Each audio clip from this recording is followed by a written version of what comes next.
What is up everyone, and we are back with another guide about Phantasy Star Online 2, North America version.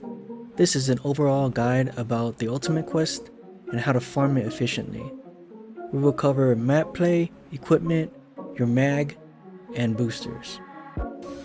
First we're going to discuss the map. The reason why everyone farms ultimate quest is for these endgame equipment, Slave and Nemesis series. In later episodes, most likely episode 5 or 6, these at plus 35 will combine with other gear and 400 X cubes for 15 star equipment. This new equipment will contain all the potentials of each gear, but you can only choose one potential, but you can switch potentials if you choose so. It is always recommended to join the most populated blocks, such as block 1, 2, or 3. On top of this, you need to have a party of 4, because a party of 4 gives a 40% tri-boost effect, which is 40% EXP, drops, and Meseta. When starting Ultimate Quest, ensure your map has at least 9 people. More people means more damage is faster kills, and faster kills means more drops per round. While on the map, follow everybody. This is because trying to kill everything yourself will slow down everyone else, leading to lesser drops. So staying together ensures you kill everything together, and everybody gets drops from mobs as well as experience. Drops are per individual, so no one can steal your drops. And speaking of drops, make sure you enable auto loot for 13 star equipment and above. This is accomplished by going to your options and scroll down on the game settings until you reach auto pickup. You should change these to your liking. While killing mobs, you need to rotate efficiently. It's self-explanatory, but try to aim for old areas, meaning rotate on the edge of the map to hit all the big spawns. After that, rotate inward and repeat. However, if a boss spawns out of rotation, everyone needs to kill it and continue on. Next up is gear. Pretty much get the highest attack weapon you can equip. However, there are exceptions to this.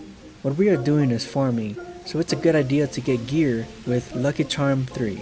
Lucky Charm 3 increases drop rate by 10%. If you can get this augment on your main damaging weapon, then by all means get it. If you can't, there are other ways. One is swapping weapons. Say for example the boss just died. You quickly swap to your weapon with Lucky Charm 3, then break the red crystal for drops. This ensures you get a 10% drop rate on boss drops. An easy equipment to get is Umbra Cane. It has the augment Temptation that gives a 10% drop rate. It can also be rolled with Lucky Charm 3 for a total of 20% rare drop rate. However, this is a rod weapon, so not all classes can equip it. These canes with Temptation are only 20k Meseta. However, with both Temptation and Lucky Charm, it's only 100k to 200k Meseta. A little tip about swapping weapons is to just use your R key. Then every time you press R twice, then mouse 1, it swaps your weapon to the next one. In your weapon palette, just equip your main weapon and the Lucky Charm 3 weapon in alternate slots until it's full.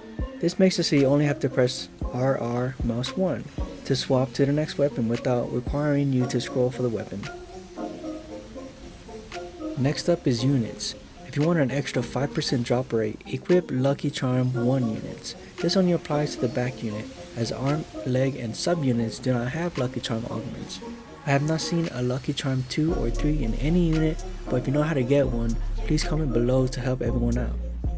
5% extra drop rate is good if you don't rely on your unit set effect. I personally use my 11 star set for extra damage instead. Next up is skill rings. No skill rings increase drop rate, however some increase survivability. One ring I always use is HP Restorate. This is a right ring, so it won't affect your essential left rings. At plus 20 it recovers 7.5% of your max health every 5 seconds when your HP is less than 100%, so all the time. This enables me to stay in the map longer, and I'm talking about farming for hours at a time. You can easily drop a telepipe and grab more mates, but leaving the map means you're missing out on some drops. If anything, do this between boss fights for the least disruption. Mobs drop mates as well, so be sure to pick them up. If you don't care about your left ring and are open to switch it, one I recommend is Mate Maniac or Atomizer Fanatic, depending if you use mates or atomizers more. Mate Maniac at plus 20 increases HP recovery rate by 20% and increases the action speed of using mates by 60%. Atomizer Fanatic at plus 20 increases the recovery rate by 60% and the action speed of using atomizers by 100%, doubling the speed. Next up, we're going to be talking about mag. Of course, level it up with the stats you want, however, we're going to be taking a look at the devices. First, we will talk about supporting devices or trigger actions. The overall best one to use is HP Recovery A, as it gives a 50% chance to heal 33% of your max health when your health is below half with a full minute cooldown. If you have all slots with HP Recovery A, each one of them has a chance to trigger. If the first one fails, the next one tries, and so on. There is a cooldown when triggered, but the other support devices can still trigger. So having all HP Recovery A ensures you have healing most of the time. If you want to have more than 5 support devices, then you can buy Mag Support Expansion Kit to add another 3 slots for a total of 8 slots for support devices or trigger actions. For your auto action, don't worry too much about this as the damage is nearly nothing, but if you want to, I would get SP Dex Device Barricade as it gives you a shield that reduces damage taken by enemies. What you need to take a look at is Photon Blast devices. Top tier is either Julius Nifta, which sucks in all nearby enemies for a set time, allowing everyone to attack a single spot, or Cetus Proi. It just recovers your PP, allowing you to use skills more often.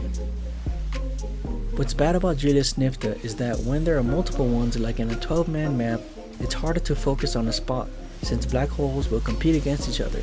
If everybody had it, it'll be essentially useless because there's going to be 12 spots to aim at, so take that into consideration. Because of this, I would recommend Cetus Proi more. Keep in mind your mag's not going to do anything if its energy is 0%, just feed it random drops you get if it's level 200, as it won't affect your stats.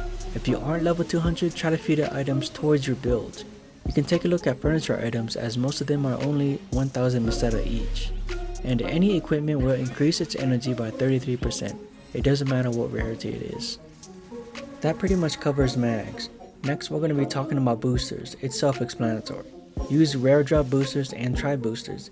Rare drop booster 250% is quite easy to get as it doesn't require real money like the 400% boosters. To get these, just go to the X Cube exchanger and exchange 6 X Cubes for 1 rare drop rate 250%. If you don't have any X Cubes, just swap your 10 and 11 star weapons for them by going to the swap shop. For every 1 weapon you exchange, you receive 1 X Cubes. And that's it, how to farm Ultimate Quest efficiently. I know that's a lot of information, but let's break it down. First, have a full party for a 40% tri-boost effect. Join high player maps, minimum of 9. 12 is best in order to kill mobs faster. Rotate efficiently, outside then inward. Unless a boss spawns out of rotation, then kill the boss. Equip Umbra Cane after killing a boss, or for us unlucky folks, equip a Lucky Charm 3 weapon. Equip survivability rings such as HP Restorate, and if you don't care about your left ring, then Mate Maniac or Atomizer Fanatic. Equip your mag with selected HP Recovery Device A. Equip your mag with selected PB, Julius Nifta or Cetus Proi, whichever you prefer. And lastly, use rare drop boosters as well as tri boosters to increase those Nemesis and slave drop rates. I know that's a lot of information, so I'm gonna list some timestamps down below as well as a summary of the whole video. If you like videos like this, please hit that like button and subscribe for more videos. I take my time to get a lot of information out there to help everyone out. So please, just hit that like button if anything. If you disliked it, then hit that dislike button. And thank you for tuning in and listening. I really appreciate it.